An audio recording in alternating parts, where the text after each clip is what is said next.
Hello again, this is Brett, and I'm in gear at the World of Wheels in Omaha. One ticket and one re-admittance pass. Have a good day. And you as well.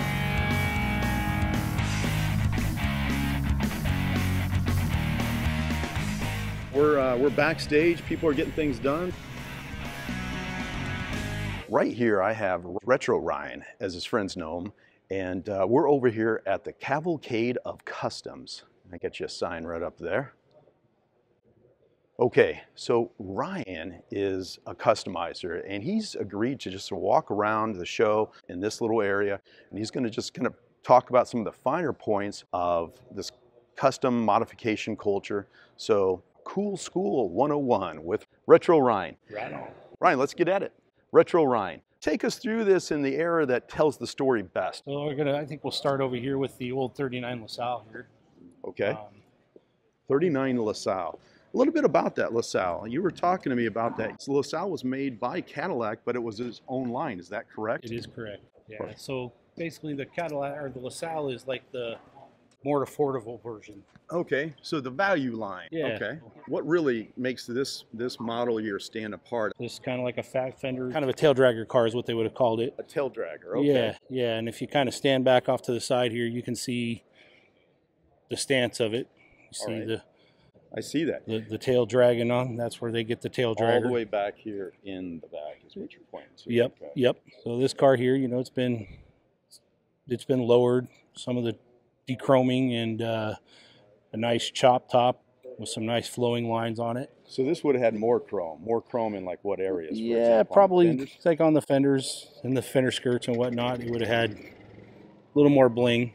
Okay. But, you know, part of the custom world is smoothing them out and just making them flow, you know. Right, right. It looks fast just sitting there, doesn't it? Yeah. Okay. And ultimately, it's probably not necessarily about the fastness. It's just about looking, you know, looking cool. Looking cool. Yeah, cruising the real boulevard nice and slow, just cruising, you know. And that's cool with a K, is that right? That's right. That's okay. right.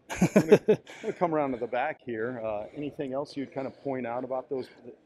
Are those the original taillights on that? Those would be the original taillights on that car. Okay. Wow. Yeah. That's really sharp, man. Yeah, it's, you know, it's just a lot of little details on it.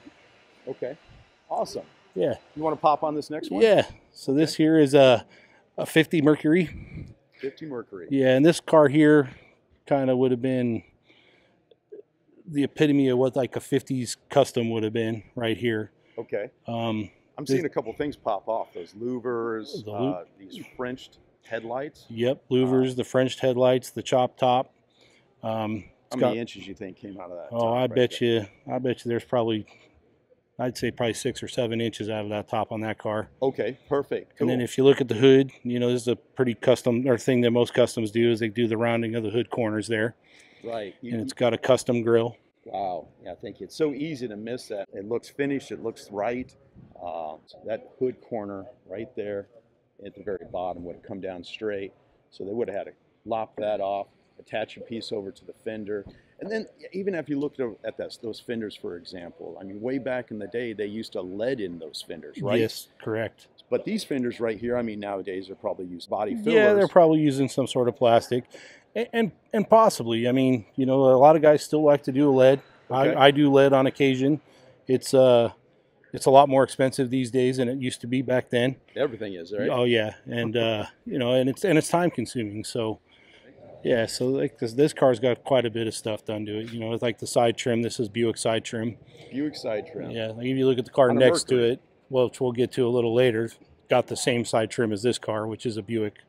What's the history of this of these Mercuries? This one here kind of has it looks real close to the most famous custom, which, well, arguably the most famous custom, the Hirohata Merc that was built by Barris back in the 50s. Cool. Yeah. Well, let's go and wrap around to the back here. I mean, we could easily just bathe in that car with all the details. Oh yeah, there's lots of details in this car, which make this car just, you know, popping off. Cool as can be.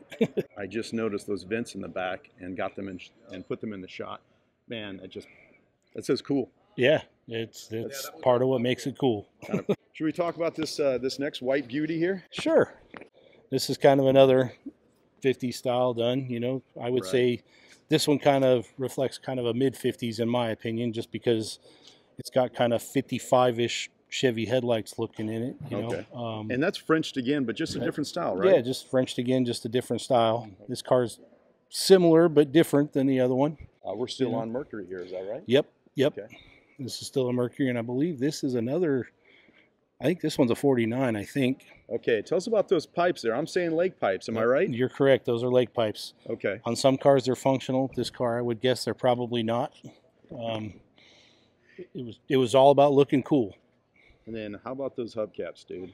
Yeah, that was another thing, man. That was custom hubcaps was a thing, man. We all were all about customizing our hubcaps and making them look cool. Okay, so like that, tell me, what does customizing a hubcap mean? What would that mean for that hubcap? Well, like that hubcap there, I don't know exactly what model those hubcaps are, but they're not Mercury. But the center of them there, you know, they got that cone wasn't something that came on them. That's something that was added. Okay. Wow. Well, I mean, it's a detail. And it's relatively speaking to the whole car. It seems like a small detail, but it draws your eye right. It's all the little details that make the difference. Yeah, yeah. We aren't really doing these cars any justice by just doing this walk and talk. We're just having fun, trying to keep it fun for the viewers. Absolutely. And add a little bit of detail to some of those people that, you know, like these cars, you know, like what they're seeing, but they're trying to figure out what's unique, what was there, what was customized about it.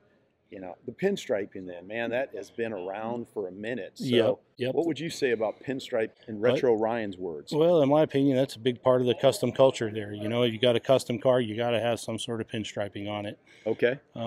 It's just cool design. And that's the one thing about customs that I really got to say is it's all about our artistic vision, you know, so everybody's got a vision of what their car should be or what it could be. And that's the best thing I like about him, you know, is it's all about being an artist. Right. Okay. That's, and you know, just, we'll kind of sign off on this car at a really cool spot right here. What do we have with that tail light? We're going to say Frenched in, not tail light. I apologize. I'm talking about the antenna. Yeah.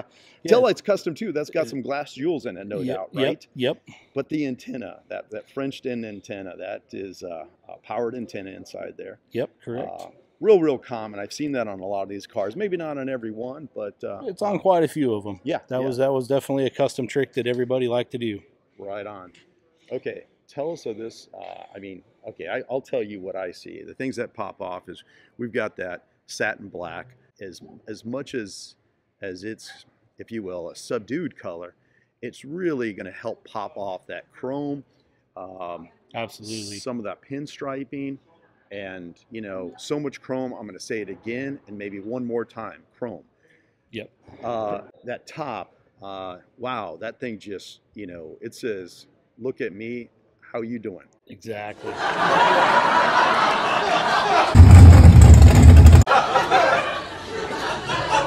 What's up, Joey? How you doing? So this car here is more of a mild custom, you know, which means basically the body is, for the most part, fairly stock. Okay. Not a lot of modifications.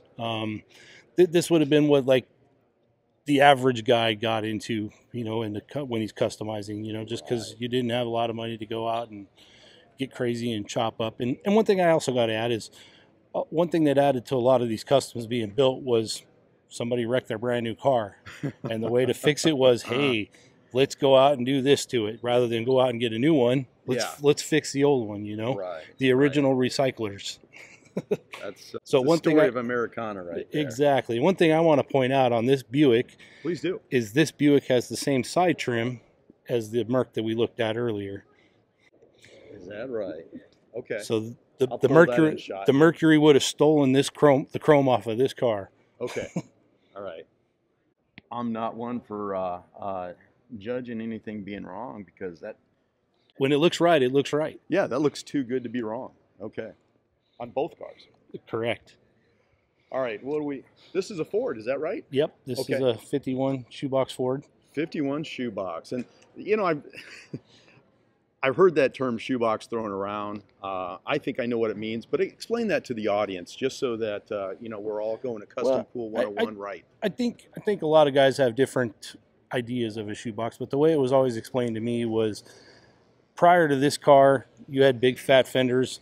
This one is kind of more of a slab side type of car, which kind of added to the more rectangular look, hence the shoebox idea. Right.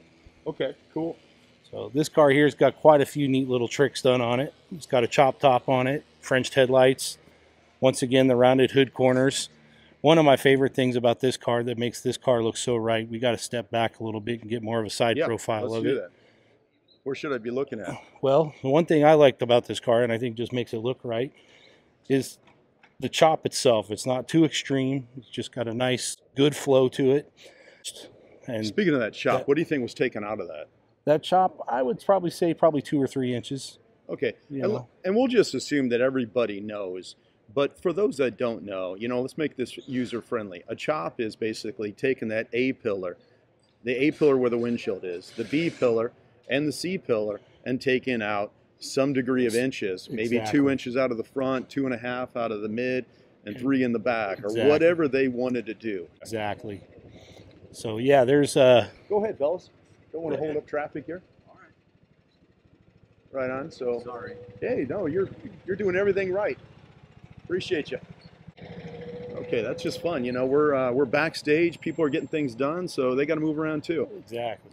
Looking at that color, I can see the color and I can see it on the lens, and really in person, it's a shade of blue, it's a shade of purple, it's a shade of red, it's a shade of a lot of things, right? Absolutely. You know, it's once again, it's all about the vision and the being an artist, you know, and color is an artist thing, you know. Okay, cool. So yeah.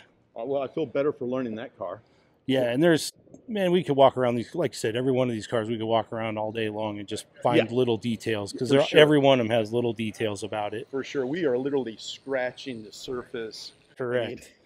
So here we got another Mercury.